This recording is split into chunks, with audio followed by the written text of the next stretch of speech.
একের পর এক মেড ইন বাড়িয়ে দিয়েছে চাপ, প্রতিটি স্পেল এনে দিয়েছে নতুন সুযোগ। অস্ট্রেলিয়ার মাটিতে পরিকল্পনার ক্রিকেটটাই খেলতে পেরেছে বাংলাদেশ। অজি ডেরায় দ্বিতীয় দিনেও আতঙ্কের নাম টাইগার রায়। মিরাজের সেঞ্চুরির পর বোলারদের উপর নজর ছিল।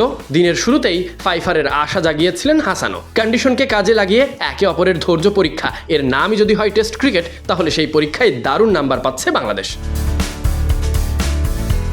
প্রস্তুতি ম্যাচের প্রথম দিনে ব্যাট হাতে মেহেদী হাসান মিরাজ জ্বলে ওঠে, আর তাতেই ভরসা পায় বাংলাদেশ। দ্বিতীয় দিনে সেই দায়িত্ব কাঁধে তুলে নিলেন বোলাররা।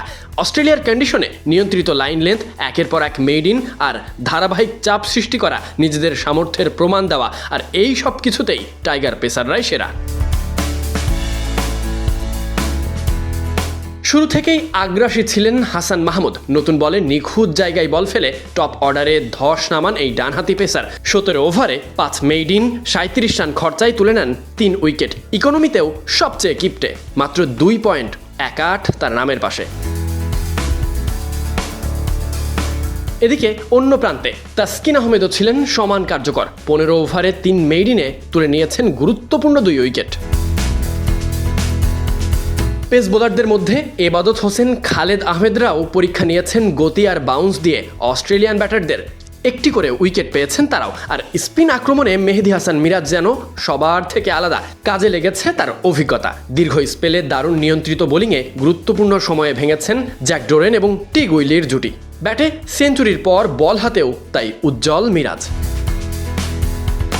তবে দিনের সবথেকে বড় গল্প হতে পারতেন হাসান মাহমুদ। ইতিমধ্যে 3 উইকেট শিকার করা এই পেসারকে ঘিরে বাড়ছে আশা। অস্ট্রেলিয়া একাদশ 336-এ 8 উইকেট তুলে 50 ঊর্ধ্ব লিড পেলেও চোখ এখনও একটাই দিকে, মিরাজ কি অলরাউন্ডিং পারফরমেন্স করে সেরা হবে, নাকি কেউ একজন ফাইফার তুলে নিবে। অস্ট্রেলিয়ার কন্ডিশনে নিয়ন্ত্রিত বোলিং, একের পর এক মেড ইন আর ধারাবাহিক উইকেট তুলে নেওয়ায় ক্রিকেট অস্ট্রেলিয়া চাপে।